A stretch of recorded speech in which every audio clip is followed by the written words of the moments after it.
Hey, Algebra 1, welcome to a start of a new week. Something fresh, something new, something different.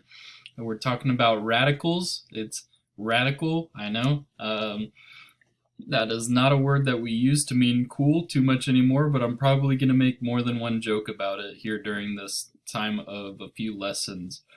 Okay, so we're talking about simplifying radicals, kind of an introduction to radicals today in lesson 10.2 in the textbook, starting page 628. Okay, so ready? You guys remember, God is always good. He's always good, and he's good even in math here. We're going to figure that out. So our goal today is to be able to use the product property to simplify radicals. I'm going to teach you how to do that, okay? Radicals. So this is the square root. It's known as a radical in math. Whenever you talk about radicals, this is what it's talking about. So this is the square root sign. This is how we're using it, square root right here, and I'm not going to extend it. You'll see, I'll talk about it whenever we look at it. I don't have an ability to extend it over most of these problems, but I think you'll understand what exactly is being square rooted here. If you have any questions about it, you're more than welcome to message me, okay? Want to make sure things are as clear as they can be, trying to get better at that every day. Okay, so radicals, square root, it would be the inverse function is what it's called, the inverse function of squaring something. So if 2 squared is 4, then the square root of 4 is 2. Okay, so kind of that inverse relationship there. You'll see that a little bit more clearly, I think, as we start going. So we're talking about simplifying them, though, and this is maybe a little bit different. You might recognize how to do a square root or find a square root, but can you simplify it when you can't find a square root? So this is the definition of when a radical is simplified. There are no radicands. No radicands have perfect square root factors except for 1. Okay, the number 1. No radicands. What is a radicand? A radicand is everything that's underneath the square root symbol. Everything that's being square rooted or underneath the radical sign is called a radicand. Okay, I know it sounds a lot like a Pokemon character, but it is not. It's a radicand. Okay, no radicands have fractions, so can't have a fraction underneath the radical symbol. And then no radicals appear in the denominators of fractions. So that one is the last one. We'll talk about that one in another lesson, actually. So that one doesn't actually fit in here, but we are going to talk about it. Okay, so the product property of square roots, this is what it says. Okay, we'll explain it. But for any non-negative real numbers, a and b, the square root of a times b is equal to the square root of a times the square root of b. Okay, so here's the picture.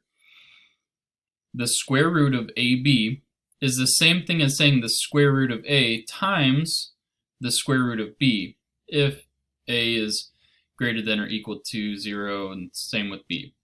Okay, for example, the square root of 4 times 9 is equal to the square root of 36 or 6, as well as saying the square root of 4 times 9 is equal to the square root of 4 times the square root of 9, which again, once you solve these or find the square roots, it's 2 and 3 multiplied times each other is 6. So you get the same answer either way. It's just showing you a different way to get this information. So showing you a few different ways to get the information. That's what we're doing here. That's the product property. Okay, so product property.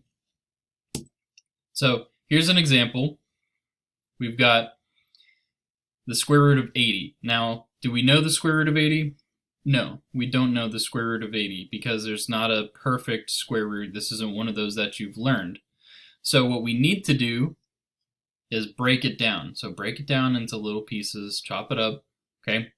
And we say the square root of 80 is the same as saying, okay, the prime factors of 80. So break it down to where it can't be broken down anymore. We've done this with factoring. We did a lot of exercises with this, so you all should be familiar. 2 times 2 times 2 times 2 times 5 is 80. Okay, so the same thing. So 2 times 2 is 4, times 2 is 8, times 2 is 16, 16 times 5 is 80. Okay, so we look at this, it's the same, nothing's changed so far. Now we do the product property of square root. So this is where, something a little bit different. So we combine these. So it's like saying the square root of 2 times the square root of 2, or 2 times 2 squared, is the square root of 2, 2 times 2 is like saying 2 squared. Okay, 2 times 2 is like saying 2 squared. And then 5 doesn't have any multiples, there's only one 5, so it's just the square root of 5. So I have the square root of 2 squared times the square root of 2 squared times 5. When we do this, remember how I said these were inverse functions? Square root and square cancel each other out and you're just left with 2. Or you could see it as, you could solve this, you could go 2 squared is 4. What's the square root of 4? It's 2. Same thing with this one, you've got 2. So 2 times the square root of 5, or 4 times the square root of 5. So both of those are exactly the same. The square root of 80 is the same as saying 4 times the square root of 5. Alright? Pretty straightforward.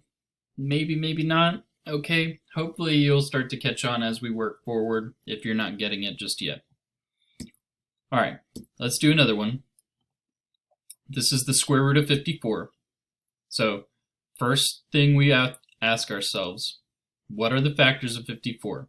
Okay, so I've broken it down here for you.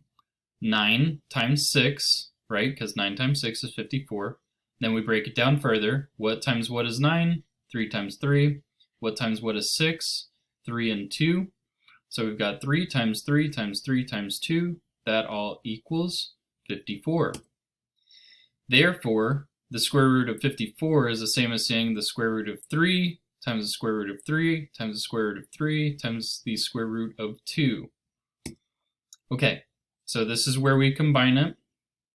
And it's kind of like saying the square root of 3 times the square root of 3 is the same thing as saying the square root of 3 squared.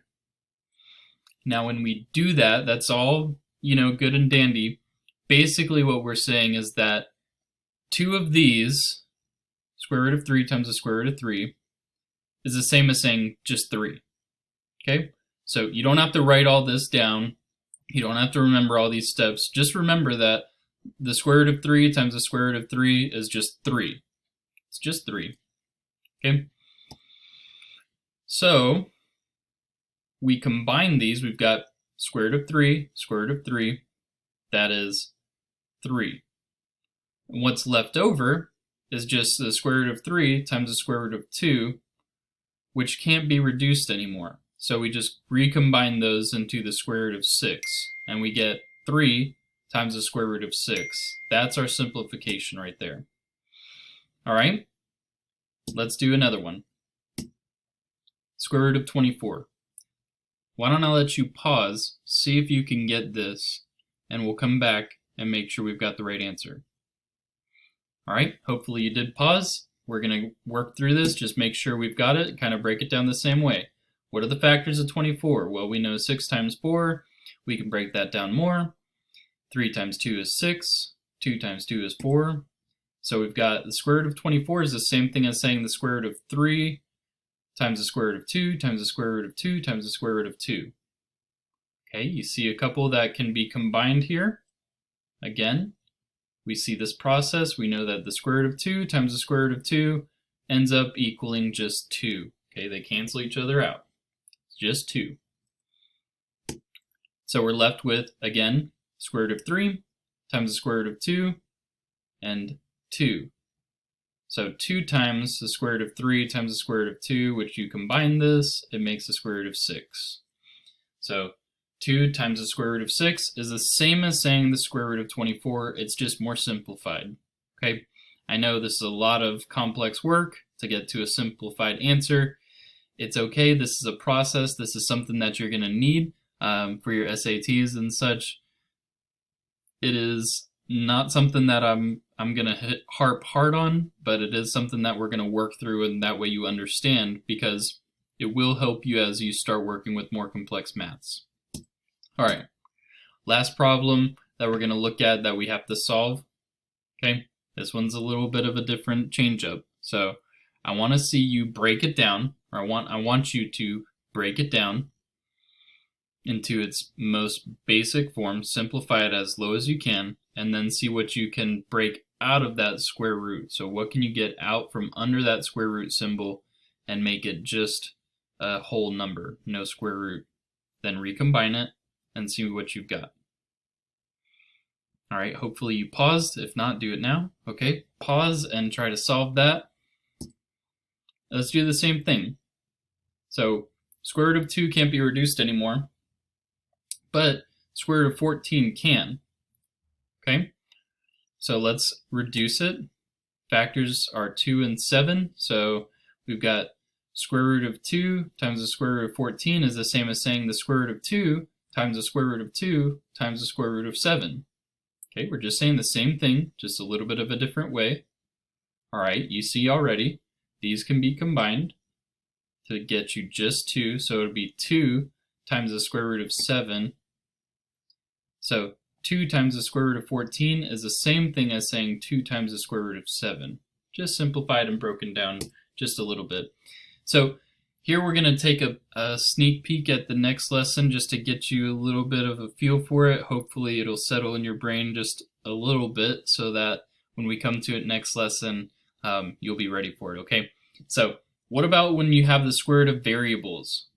Okay, square root of variables. What do we do with that?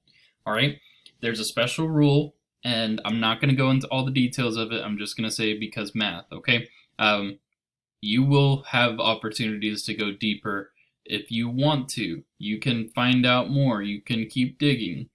But for most of us, we're not that interested in it. We just want to know how to solve the problems, okay? That's what I'm going to show you. When the exponent of the variable is even and the simplified exponent is odd, we have to use what's called the absolute value, okay?